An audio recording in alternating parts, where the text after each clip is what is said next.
तपाईको जीवनमा यो दुईटा कुरा तपाईले आफ्नो जीवनमा लागू गर्नुभयो भने नि हैन तपाईले कहिले पनि आफ्नो सेवाकाईमा चाहिँ कहिले पनि बाधा तपाईको सेवाकाईमा बाधा आउँदैन र तपाईको जीवनमा यस्तो उन्नति फल्छ नि जो तपाईले सोचेको भन्दा 10 गुणा तपाईको जीवनमा नि परमेश्वरले आशिष दिनुहुन्छ।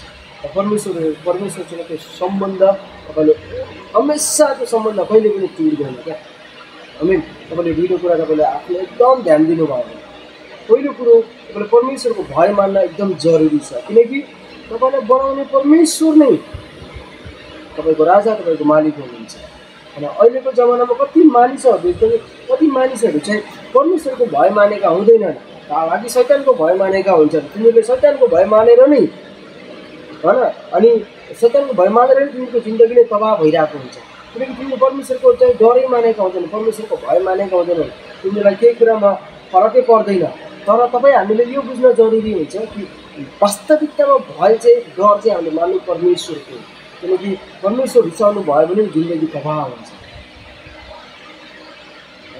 है एकदम बुझ्न जरुरी हुन्छ। र दुईटा अर्को कुरो तपाई पवित्रतामै जिउन जरुरी हुन्छ। तपाई अपवित्र भयो भने नि तपाईको जीवन काम छैन मलाई बुझ्दैन।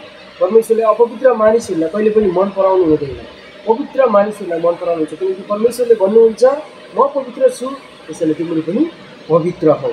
हामी त्यसैले एकदम यो कुरा एकदम ध्यान दिन जरुरी हुन्छ। यो दुईटा कुरा तपाई हामीले एकदम बुझ्न जरुरी हुन्छ कि वास्तविकतामा तपाईले यो दुईटा कुरालाई फलो गर्नु भयो भने नि तपाईको जीवन हमेशा उन्नतिमय हुन्छ। हामी हालेलुया तपाईँ हामीले एकदम बुझ्न जरुरी हुन्छ।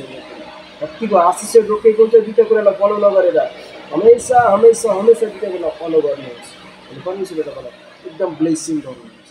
हामी